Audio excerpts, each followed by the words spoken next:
Hello guys, स्वागत है आप सभी का आपका अपने यूट्यूब चैनल एनएसएन क्लासेस पर। फ्रेंड्स, इस वीडियो में आपके लिए कुछ नया है। जैसा कि आपको यहाँ पे देखने को मिल रहा होगा कि इस वीडियो में जो है हम झारखंड के जितने भी एग्जाम्स हुए हैं, ठीक है, जो जेएसएससी के द्वारा जो ली गई थी, जितने भी एग्जाम्स है 2012 से लेकर 2019 तक की, ठीक है, वो सब सारी जो प्रीवियस ईयर क्वेश्चन है हम एमसीक्यू के फॉर्म पे करेंगे। बहुत से स्टूडेंट्स ने ये मैसेज किया था कि मैम है सो एमसीक्यू भी लाइए, जिस तरह थ्योरी की क्लासेस जो होती हैं। तो मेरा कहना है ये कि एमसीक्यू तो हम करवा देंगे, ठीक है, लेकिन उसमें होता क्या है, जब तक आप थ्योरी नहीं पढ़ेंगे, ठीक है, तब तक आपका एमसीक्यू नहीं होने वाला है। ये नहीं होगा, ठीक है, बिना थ्योरी का आपका एमसीक्यू नहीं होगा। जैसे बहुत सारे चैनल्स में आपको पढ़ाया जाता है, डायरेक्ट एमसीक्यू पढ़ाया जाता है। तो एमसीक्यू वही बच्चे कर सकते हैं जिन्होंने पहले थ्योरी पढ़ रखा है ना। अगर डायरेक्ट आप चाहें कि नहीं एमसीक्यू हम रट लें, तो ये आपके स्कूल का एग्ज़ाम नहीं है, ठीक है। जो स्कूल में जो हमारा एग्ज़ाम होता था, रट के हम एग्ज़ाम दे देते थे, तो वो यहाँ पे काम नहीं करेगा, ठीक है। आपको पहले समझना पड़ेगा, तभी आपको एमसीक्यू आप बना पाइएगा। तो इस वीडियो में हम प्रीवियस ईयर क्वेश्चन करेंगे, और वो भी ऐसा नहीं कि केवल डायरेक्ट आंसर टिक करा दिया गया आपको, ऐसा नहीं। आपको यहाँ बेस्ट एक्सप्लेनेशन मिलेगा। बहुत कम ही वीडियोस में जो है, बहुत कम ही चैनल्स में आपको ये सब देखने को मिलेगा। वहाँ पे डायरेक्ट टिकिंग करवा दिया था, ये आंसर है, चलिए अब अगले क्वेश्चन की ओर, ठीक है। तो ऐसा यहाँ पे नहीं होने वाला है। तो आप हमारे साथ बने रहिएगा लास्ट तक, तभी आपको कुछ यहाँ पे फायदे मतलब होने वाले हैं, वरना कुछ होने जाने वाला नहीं है, ठीक है। तो चलिए अब हम चलते हैं क्वेश्चंस की ओर। तो पहला क्वेश्चन है क्या कि ऊंची कूद का एक प्रतियोगी ध्रुवों के निकट की अपेक्षा भूमध्य रेखा पर अधिक ऊंची कूद सकता है, क्योंकि इसका आंसर क्या होगा। तो भूमध्य रेखा पर गुरुत्व बल अपेक्षाकृत कम होता है। भूमध्य रेखा पर गुरुत्व बल जो होता है वो अपेक्षाकृत क्या होता है, कम होता है। तो मैंने आपको भूमध्य रेखा पढ़ाया था, जब मैंने आपको भूगोल पढ़ाया था, झारखंड का भूगोल। तो ये जो रहता है, ये क्या रहता है, ये 0 डिग्री का लाइन, इसको क्या कहते हैं हम लोग, भूमध्य रेखा कहते हैं। क्या बोलते हैं इसे, भूमध्य रेखा या विषुवत रेखा कहते हैं। तो यहाँ पे जो होता है गुरुत्व बल, वो क्या होता है, कम होता है। तो गुरुत्व बल समझते हैं। गुरुत्व बल कौन सा बल होता है, तो वो ऐसा बल है जिसमें जो पृथ्वी है किसी वस्तु को अपने ओर खींचती है। पृथ्वी क्या करती है, पृथ्वी किसी भी वस्तु को क्या करती है, अपने ओर खींचती है, अपने ओर खींचती है, ठीक है। गुरुत्व बल क्या होता है कि पृथ्वी जो है अपने ओर किसी भी वस्तु को खींचती है, और इसका मान जो है, इस बल के कारण जो उत्पन्न त्वरण है, इस बल के कारण उत्पन्न त्वरण जो है, उसी को क्या कहा जाता है, तो गुरुत्व जनित त्वरण कहा जाता है। क्या कहा जाता है, गुरुत्व जनित त्वरण। और इसे हम लोग किसे डिनोट करते हैं, जी से, जिसका मान कितना होता है, 9.8 मीटर पर सेकेंड स्क्वायर होता है। क्या होता है, 9.8 मीटर पर सेकेंड स्क्वायर, ठीक है। तो भूमध्य रेखा पर क्या होता है, गुरुत्व बल क्या होता है, कम होता है। तो ज्यादा कहाँ पे होता है, तो ये ध्रुवों पर क्या होता है, जी का मान ज्यादा होता है। यहाँ पे क्या होता है, जी का मान ज्यादा होता है, ठीक है। जैसे जैसे हम पृथ्वी की जो सतह है ऊपर या नीचे की ओर बढ़ेंगे, क्या होगा, जी का मान घटता जाएगा, ठीक है। जी का मान जो है वो घटता चला जाता है। और पृथ्वी की जो घूर्णन गति होती है, पृथ्वी की घूर्णन गति जो होती है, घूर्णन गति, ये जब ज्यादा होता है तो ये जो जी का मान जो होता है ये क्या हो जाता है, ये कम हो जाता है। पृथ्वी की घूर्णन गति ज्यादा होने पर जी का मान क्या हो जाएगा, कम। और घूर्णन गति कम होने पे जी का मान क्या हो जाएगा, ज्यादा हो जाएगा, ठीक है। इतना समझ में आया। चलिए अब चलते हैं हम अगले क्वेश्चन की ओर। तो अगला क्वेश्चन क्या है कि किस वर्ष एक अलग झारखंड राज्य की मांग के लिए एक ज्ञापन के साथ साइमन कमीशन प्रस्तुत किया गया था। किस वर्ष एक अलग झारखंड राज्य की मांग के लिए एक ज्ञापन के साथ साइमन कमीशन प्रस्तुत किया गया था। तो इसका आंसर क्या होगा, 1929। आंसर क्या होगा, 1929। देखिए इससे पहले हम देखते हैं 1928 की बात। तो 1928 में क्या हुआ था, छोटा नागपुर उन्नति समाज के द्वारा, छोटा नागपुर उन्नति समाज के द्वारा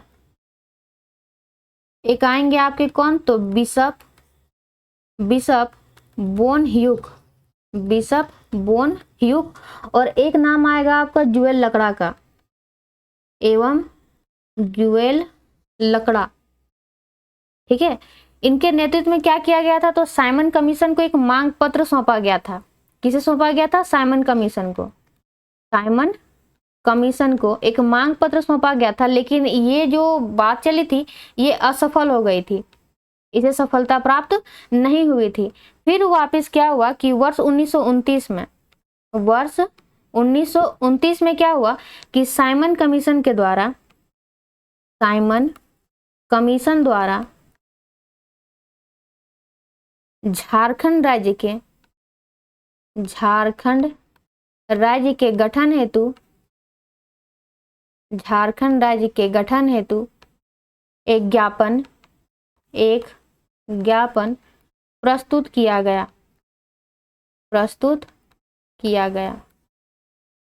ठीक है, कब, तो वर्ष 1929 में। 1928 में भी क्या किया गया था, मांग किया गया था, लेकिन उस समय क्या हो गया था, ये असफल हो गया था। अब इसमें एक क्वेश्चन आपको पूछा जा सकता है क्या, कि गठन के समय भारत के राष्ट्रपति कौन थे, गठन के समय भारत के राष्ट्रपति कौन रहे थे, तो KR नारायणन, KR नारायणन। ठीक है, और प्रधानमंत्री कौन रहे थे, तो अटल बिहारी वाजपेयी, अटल बिहारी वाजपेयी। ठीक है, इतना समझ में आया। चलिए अब चलते हैं हम अगले क्वेश्चन की ओर। अगला क्वेश्चन क्या है, तो सिलवासा निम्न में से भारत में कौन से केंद्र शासित प्रदेश की राजधानी है। तो ये तो इजी क्वेश्चन है, उसका आंसर भी आपको पता होगा। तो आंसर क्या होगा, दादर एवं नागर हवेली। इसका आंसर क्या होगा, दादर एवं नगर हवेली। ठीक है, तो इसमें तो कुछ समझाने लायक है नहीं। अगला क्वेश्चन क्या है कि किस वर्ष संथाल परगना के 18 जिलों और छोटा नागपुर को मिलाकर झारखंड क्षेत्र स्वायत्त परिषद का गठन किया गया था। एक बार फिर से क्वेश्चन पढ़ते हैं, किस वर्ष संथाल परगना के 18 जिलों और छोटा नागपुर को मिलाकर झारखंड क्षेत्र स्वायत्त परिषद का गठन किया गया था। तो इसका आंसर क्या होगा, 1995 में। इसका आंसर क्या होगा, 1995 में। अब थोड़ा सा इसका हम बैकग्राउंड जान लेते हैं कि 20 दिसंबर 1994 को बिहार विधानमंडल, बिहार विधानमंडल के दोनों सदनों में झारखंड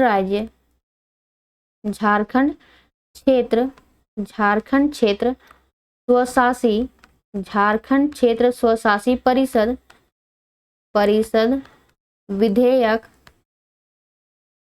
विधेयक पारित किया गया था। देखिए ये जो आपको यहाँ पे लिखा हुआ है ना, झारखंड राज्य क्षेत्र स्वायत्त परिषद गठन या स्वायत्त परिषद, तो इसे हम क्या, इसका और एक नाम आप याद रखिएगा, क्या है, झारखंड क्षेत्र स्वशासी परिषद। कभी कभी स्टूडेंट कंफ्यूज हो जाते हैं कि यहाँ पे लिखा हुआ क्या है। तो 20 दिसंबर 1994 को जो बिहार विधानमंडल के दोनों सदनों में झारखंड क्षेत्र स्वशासी परिषद विधेयक को पारित किया गया था। ठीक है, और 7 अगस्त, कब, 7 अगस्त 1995 को राजकीय अधिसूचना भी क्या की गई थी, तो भेजी गई थी। राजकीय अधिसूचना भी क्या की गई, तो जारी की गई। उसके बाद 9 अगस्त 1995 को इसका गठन किया गया। ठीक है, क्या किया गया, इसका गठन किया गया। और इसके अध्यक्ष कौन बने, तो शिबू सोरेन। अध्यक्ष कौन बने, शिबू सोरेन। और उपाध्यक्ष कौन बने, तो सूरज मंडल। उपाध्यक्ष कौन बने, सूरज मंडल। ठीक है, इतना समझ में आया। 1 मिनट रुक जाइए थोड़ा। चलिए अब देखते हैं आगे। अगला क्वेश्चन है क्या, कि झारखंड के किस जिले में बाघों के लिए संरक्षित वन स्थित है। तो मैंने आपको ये पढ़ाया था। ठीक है, वन्यजीव अभ्यारण्य जब मैंने आपको बताया था, उस समय मैंने आपको बताया था क्या, कि पलामू में, कहाँ पर, पलामू में बाघों के लिए संरक्षित वन स्थित है। और यहाँ पे क्या किया गया है, तो पलामू बाघ आरक्षी की भी स्थापना की गई है। पलामू बाघ आरक्ष की स्थापना भी की गई है, ठीक है। और ये झारखंड का क्या है, तो एकमात्र टाइगर रिजर्व है, एकमात्र टाइगर रिजर्व, ये झारखंड का क्या एकमात्र टाइगर रिजर्व है। ठीक है, अगला क्वेश्चन है ग्रामीण स्थानीय स्वशासन। ग्रामीण स्थानीय स्वशासन के लिए निम्नलिखित में से कौन सा उच्चतम स्थानीय निकाय है, यानी कि सबसे जो क्या बोल सकते हैं कि जो ग्राम पंचायत जो होती है ना, ग्राम पंचायत नहीं कह सकते, मतलब समझिए कि जो ग्रामीण स्थानीय स्वशासन ही लिख लीजिए। ठीक है, ग्रामीण स्थानीय स्वशासन जो होता है जिसमें मुखिया, वार्ड, ठीक है, सरपंच इत्यादि होते हैं कि नहीं, उसमें सबसे फर्स्ट नंबर किनका आता है जो हाई लेवल पे, वो कौन होते हैं, तो जिला परिषद। तो इनका चुनाव जिला स्तर पर होता है, और कौन होते हैं, तो जिला परिषद। जिला परिषद, जिला स्तर पर इनका चुनाव होता है, इसका आंसर क्या हो जाएगा, जिला परिषद। उसके बाद प्रखंड स्तर पर, प्रखंड स्तर पर कौन होते हैं, तो पंचायत समिति। प्रखंड स्तर पर कौन होते हैं, पंचायत समिति। और पंचायत स्तर पर कौन होते हैं, पंचायत स्तर पर कौन होते हैं, तो ग्राम पंचायत, ग्राम पंचायत। ठीक है, इतना समझ में आया। चलते हैं अगले क्वेश्चन की ओर। अगला क्वेश्चन है झारखंड के किस जिले को भारत की अभ्रक राजधानी कहा जाता है। ये तो बहुत ही इजी है, आंसर क्या होगा, कोडरमा। कोडरमा को क्या कहा जाता है, भारत की अभ्रक राजधानी कहा जाता है। कोडरमा के अलावा कौन कौन से क्षेत्रों में और पाया जाता है, तो कोडरमा के झुमरी तिलैया में, कोडरमा के झुमरी तिलैया में पाया जाएगा। उसके बाद इसके कुछ कुछ अंश गिरिडीह और हजारीबाग क्षेत्रों में भी देखने को मिल जाएंगे, गिरिडीह और हजारीबाग। देखिए झारखंड में जो है ना वो उच्च कोटि का सफेद अभ्रक पाया जाता है, झारखंड में उच्च कोटि का सफेद अभ्रक पाया जाता है। एक मिनट, और लिखा गया ना, सफेद अभ्रक पाया जाता है जिसे हम लोग क्या कहते हैं, रूबी अभ्रक कहते हैं। क्या कहते हैं इसे, रूबी अभ्रक कहते हैं। ठीक है, इतना चीज समझ में आया। अब चलते हैं अगले क्वेश्चन की ओर। केंद्रीय ईंधन शोध संस्थान, एक मिनट, केंद्रीय ईंधन शोध संस्थान जो प्रमुख शोध संस्थानों में से एक है की स्थापना वर्ष 1945 में किस स्थान पर हुई थी। केंद्रीय ईंधन शोध संस्थान जो प्रमुख शोध संस्थानों में से एक है की स्थापना वर्ष 1945 में किस स्थान पर हुई थी, तो धनबाद में। कहाँ हुई थी, धनबाद में। इसका आंसर क्या होगा, धनबाद। इसी में 1951 में, धनबाद में ही 1951 में, जो धनबाद में ही सिंदरी पड़ेगा आपका, सिंदरी नामक जगह है, सिंदरी में ही क्या किया गया था, तो भारत का प्रथम उर्वरक कारखाना खोला गया था। भारत का प्रथम उर्वरक कारखाना, भारत का प्रथम उर्वरक कारखाना की स्थापना की गई थी, जिसका नाम जो है वो बदलकर 15 जून 2016 को इसका नाम बदलकर क्या रख दिया गया, तो हिंदुस्तान लिमिटेड, एक मिनट इसे ऐसे लिख देते हैं, हिंदुस्तान उर्वरक एवं रसायन, हिंदुस्तान उर्वरक एवं रसायन लिमिटेड। ठीक है, नाम इसका बदल के क्या रख दिया गया, तो हिंदुस्तान उर्वरक एवं रसायन लिमिटेड रख दिया गया है। ठीक है, अगला क्वेश्चन है क्या कि झारखंड के किस जनजातीय समूह द्वारा लिखने के लिए ओल चिकी लिपि का प्रयोग किया जाता है। तो यह किनके द्वारा किया जाता है, तो संथाल जनजाति के द्वारा किया जाता है। किनके द्वारा किया जाता है, संथाल जनजाति के द्वारा। जो संथाल जो है वो अपनी भाषा को क्या कहते हैं, होड़ रोड कहते हैं। क्या कहते हैं, होड़ रोड, या होड़ लोगों की बोली, होड़ लोगों की बोली। क्या कहते हैं संथाल लोग अपनी भाषा को, तो होड़ रोड या होड़ लोगों की बोली। ठीक है, यही जो संथाली भाषा है, संथाली जो भाषा है, इसे ये भारतीय संविधान की 8वीं अनुसूची में जोड़ा गया है।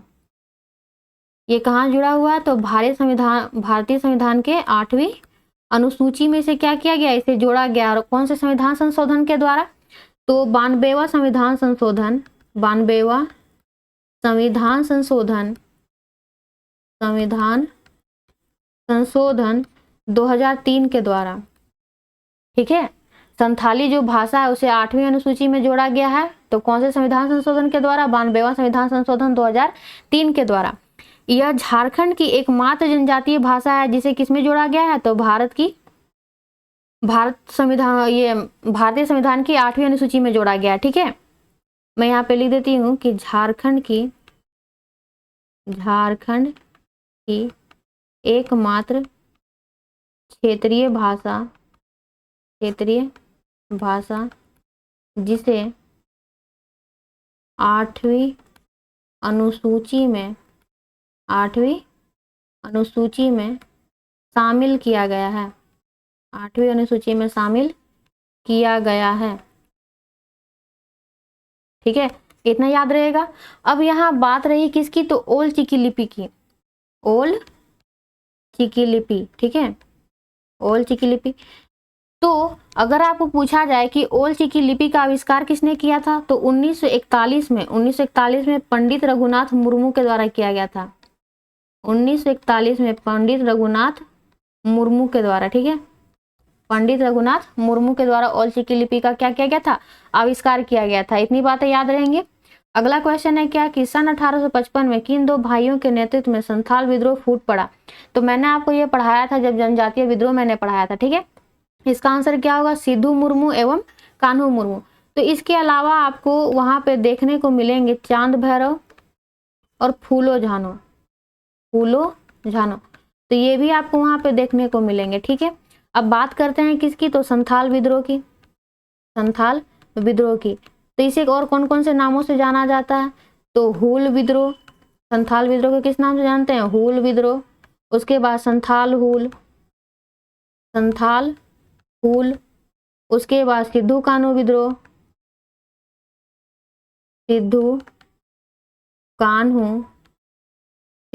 विद्रोह, ठीक है। इसे संथाल परगना की प्रथम जनक्रांति भी कहा जाता है। संथाल परगना की प्रथम जनक्रांति भी कहा जाता है, ठीक है। और इसे मुक्ति आंदोलन भी कहा जाता है, ठीक है। इतनी बातें याद रहेंगी। आगे चलते हैं हम। झारखंड का कुल कितने प्रतिशत क्षेत्र वन के अधीन होता है, तो झारखंड में कितना है, तो 29.61%। कितना है, 29.61%। लेकिन अगर हम बात करें राष्ट्रीय वन नीति के अनुसार कितना होना चाहिए, तो राष्ट्रीय वन नीति के अनुसार कितना वन क्षेत्रफल होना चाहिए, तो 33%। कितना होना चाहिए, 33%, ठीक है। अगला क्वेश्चन क्या है, 1979 में महाश्वेता देवी द्वारा रचित साहित्य अकादमी पुरस्कार किनके द्वारा, 1979 में महाश्वेता देवी द्वारा रचित साहित्य अकादमी पुरस्कार से पुरस्कृत ऐतिहासिक उपन्यास आर्नेयर अधिकार, मतलब क्या, जंगल का अधिकार। आर्नेयर अधिकार मतलब जंगल का अधिकार, ठीक है। किसके जीवन पर आधारित है, तो ये आधारित है किनके जीवन पर, बिरसा मुंडा। किनके जीवन पर आधारित है, बिरसा मुंडा के जीवन पे, ठीक है। अगला है क्या, झारखंड में गांवों की कुल संख्या कितनी है, तो इसमें कुछ समझाने लायक तो है नहीं, डायरेक्ट आपको याद करना पड़ेगा। कितना है, तो 32,620। कितना है, 32,620। अगला क्वेश्चन है क्या कि निम्नलिखित में से कौन सी भाषाओं का समूह द्रविड़ परिवार से संबंधित है, तो इसका आंसर क्या होगा, उरांव एवं पहाड़िया। इसके अलावा कुछ हम और देख लेते हैं, जैसे क्या कि भारोपीय भाषा परिवार के अंदर कौन कौन सी भाषाएं आती हैं, भारोपीय भाषा परिवार के अंतर्गत कौन कौन सी भाषा आती है, हिंदी, कोठा, पंच परगनिया,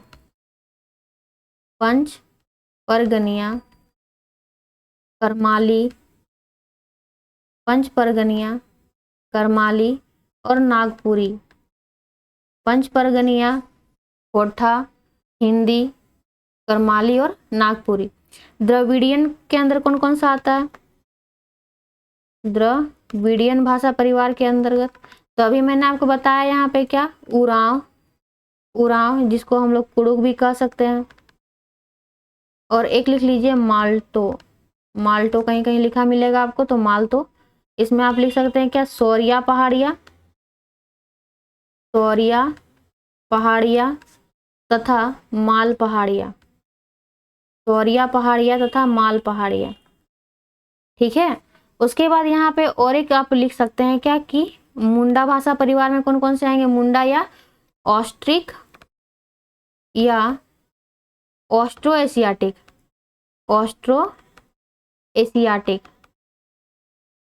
ऑस्ट्रो एशियाटिक। ठीक है, तो इसके अंतर्गत कौन कौन से आएंगे? तो मुंडा, संथाली,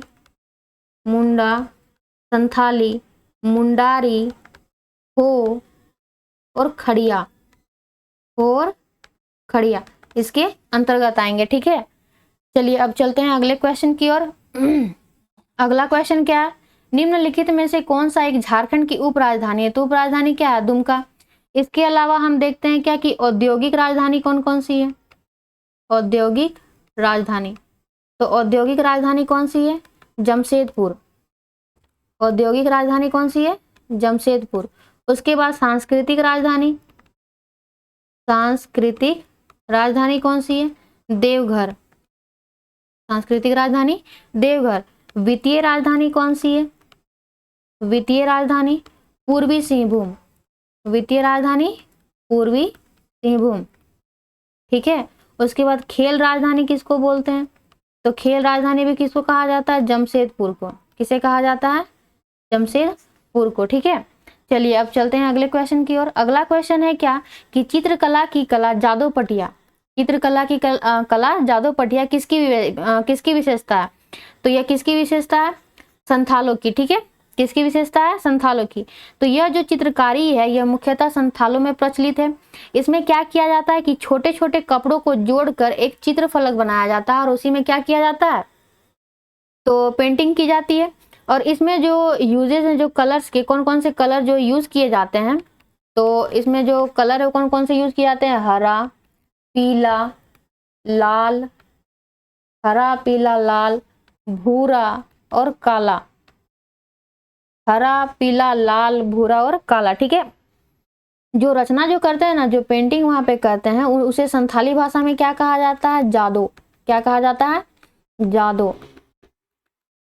संथाली भाषा में उसे क्या कहा जाता है? जादो, जो रचना करते हैं उसकी। ठीक है, और यह जो चित्रकला है वो कौन से जिले में प्रसिद्ध है? तो दुमका जिले में प्रसिद्ध। कहाँ पे है ये? दुमका जिले में प्रसिद्ध है। दुमका जिले में प्रसिद्ध है। ठीक है, चलिए अब चलते हैं आगे। तो अगला है क्या कि किस वर्ष में 1 रुपया को 100 पैसों में बांटकर भारतीय रुपया को दशमलव श्रेणी में लागू किया गया था? क्वेश्चन समझिए कि किस वर्ष में 1 रुपया को 100 पैसों में बांटकर क्या किया गया था? भारतीय रुपया को दशमलव श्रेणी में लागू किया गया था। तो इसका आंसर क्या होगा? 1957। आंसर क्या होगा? 1957। तो इसमें कुछ आपको समझने लायक है नहीं। अगला है क्या कि तारा प्रचंड मात्रा में ऊर्जा छोड़ता है।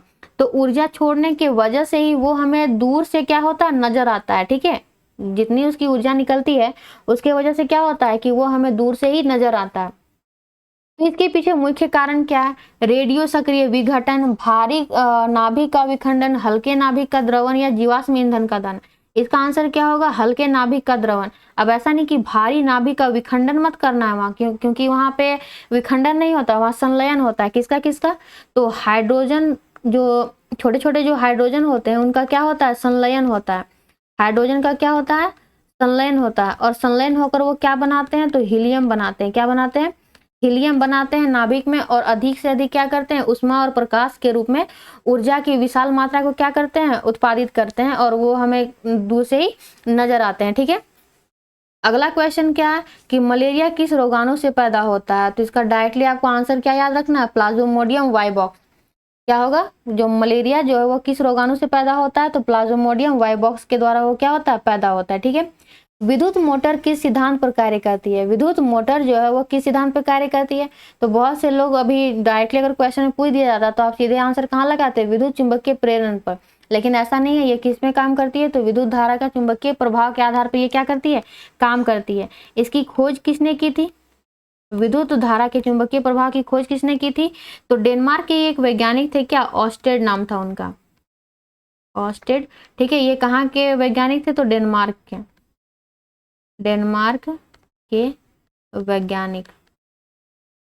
ठीक है, चलिए अब अगले क्वेश्चन की ओर बढ़ते हैं। वेग के परिवर्तन की दर क्या है, या वेग में परिवर्तन की दर को क्या कहा जाता है? गति, बल, ऊर्जा या गतिवर्धन? तो इसका आंसर क्या होगा? इसका आंसर होगा गतिवर्धन। क्या होगा आंसर इसका? गतिवर्धन। एक मिनट, बहुत से लोग यहाँ पे ऊर्जा भी मार देख लेंगे। ठीक है, गतिवर्धन। इसी को कहा जाता है क्या? त्वरण, जिसे इंग्लिश में हम लोग क्या कहते हैं? तो एक्सेलरेशन कहते हैं। क्या कहते हैं? एक्सेलरेशन कहते हैं। इसी का नाम है क्या?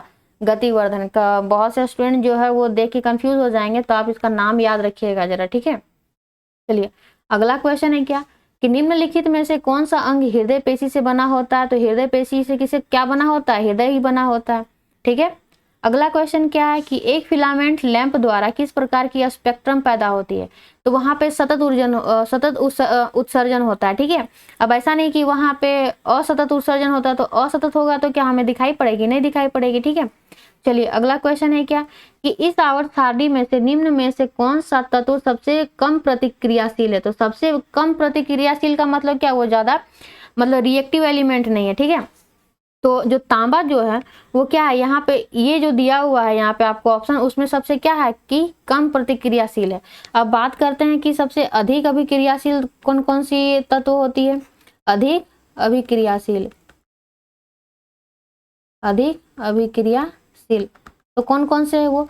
तो फर्स्ट नंबर पे तो सोडियम का ही नाम आ जाता है, सोडियम पोटेशियम, ठीक है, सोडियम पोटेशियम। उसके बाद मध्यम में कौन आते हैं, तो मध्यम अभिक्रियाशील में कौन आते हैं, तो जिंक, आयरन, जिंक, आयरन और लेड, जिंक, आयरन और लेड। और कम अभिक्रियाशील में कौन आते हैं, तो कम अभिक्रियाशील में कौन आते हैं, तो चांदी, सोना, चांदी, सोना, प्लैटिनम, प्लैटिनम। तब तो इन्हें आभूषण के तौर पे यूज किया जाता है ना, क्योंकि ये कम अभिक्रियाशील होते हैं। अब मान लीजिए कि कोई पहन लेगा लोहा का, मान लीजिए कोई लोहा का कोई जेवर बना के पहन लिया, तो क्या होगा, वो रिएक्ट करेगा, ठीक है, रिएक्ट करेगा, जंग लगेगा उसमें, ठीक है। चलिए अगला हम देखते हैं क्या कि निम्नलिखित में से कौन सा लाल लिटमस को नीले लिटमस में परिवर्तित कर देता है। लाल लिटमस को क्या करता है, नीले में परिवर्तित कर देता है। तो इसका आंसर क्या होगा, क्षार। क्या होगा, क्षार। तो क्षार जो है वो क्या करता है, एक मिनट, क्या लिखा जाता है यार,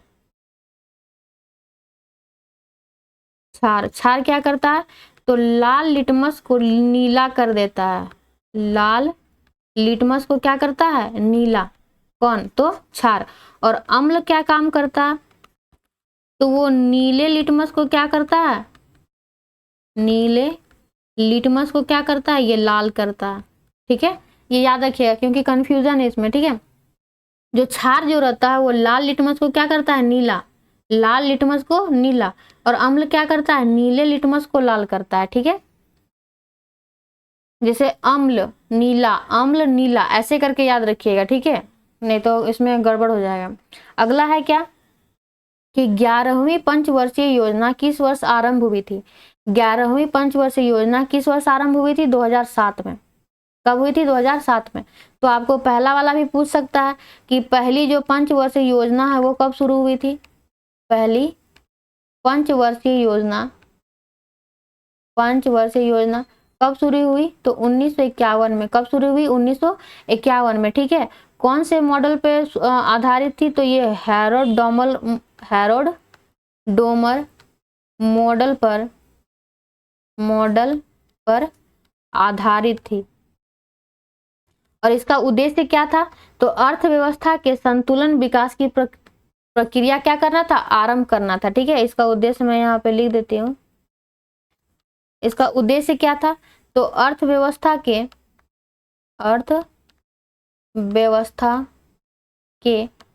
संतुलित विकास, अर्थव्यवस्था के संतुलित विकास की प्रक्रिया आरंभ करना, अर्थव्यवस्था के संतुलित विकास की प्रक्रिया आरंभ करना, ठीक है।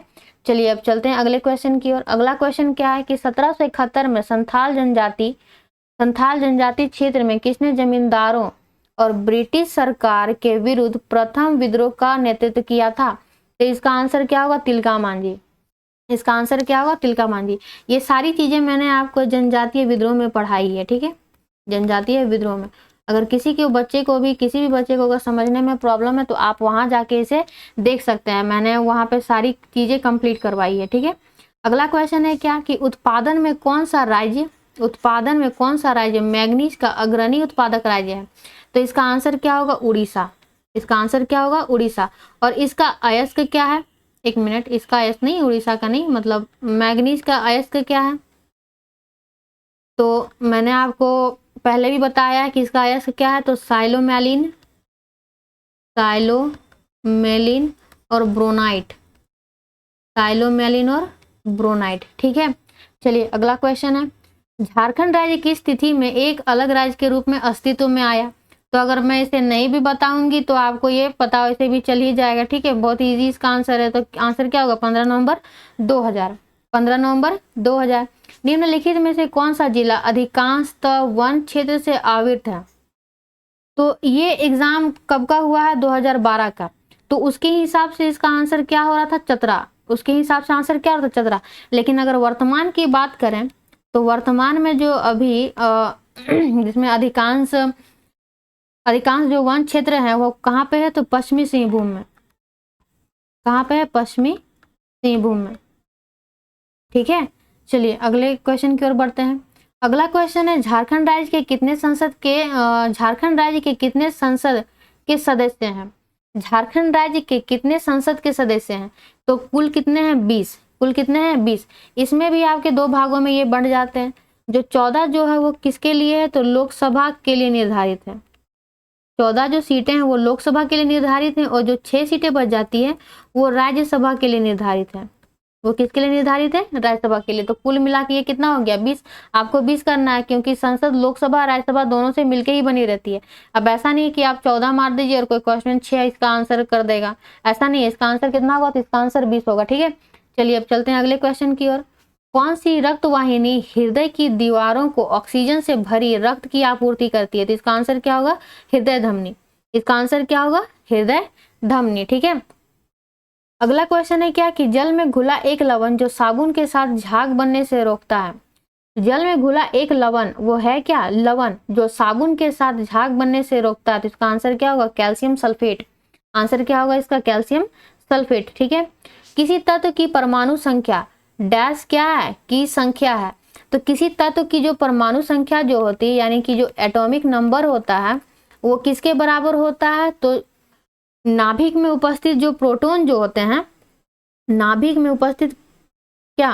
तो एक मिनट, नाभिक में उपस्थित जो प्रोटॉन होते हैं, प्रोटॉन की संख्या के बराबर, प्रोटॉन की संख्या के बराबर, तो वही क्या कहलाते हैं? तो परमाणु संख्या कहलाते हैं। ठीक है, अगला, कुकुरमुत्ता किस प्रकार का रोगाणु है? कुकुरमुत्ता कहने का मतलब क्या है? आपने देखा होगा, एक मशरूम देखा होगा। मशरूम तो आप लोग सभी जान रहे हैं। ठीक है, तो उसे ही क्या कहा जाता है? कुकुरमुत्ता कहा जाता है। ये किस प्रकार का रोगाणु है? तो ये क्या होता है? ये फंगस होता है। ये क्या होता है? कवक होता है।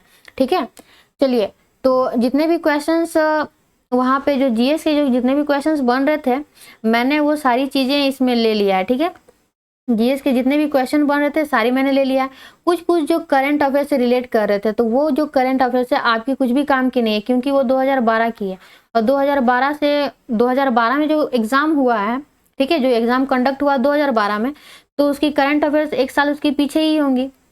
तो उतना आपको पीछे जाके करंट अफेयर्स पढ़ने का जरूरत नहीं है। ठीक है, तो उसी में से कुछ क्वेश्चन मैंने निकाल लिया और जो जीएस के जो क्वेश्चन बन रहे थे जिसमें आपका झारखंड भी था, झारखंड जीएस भी था, साइंस भी था, उसके बाद और कुछ जो सब्जेक्ट की जो क्वेश्चंस थी वो सारी मैंने ली है। ठीक है, तो उम्मीद करती हूँ कि आपको ये वीडियो अच्छा लगा होगा। अगर अच्छा लगा होगा तो एक लाइक ज़रूर कीजिएगा।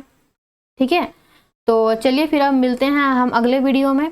जो प्रीवियस ईयर क्वेश्चन को ही लेके आएंगे हम। ठीक है, तो फिर अगले वीडियो में हम बात करेंगे। तब तक के लिए बाय बाय, टेक केयर।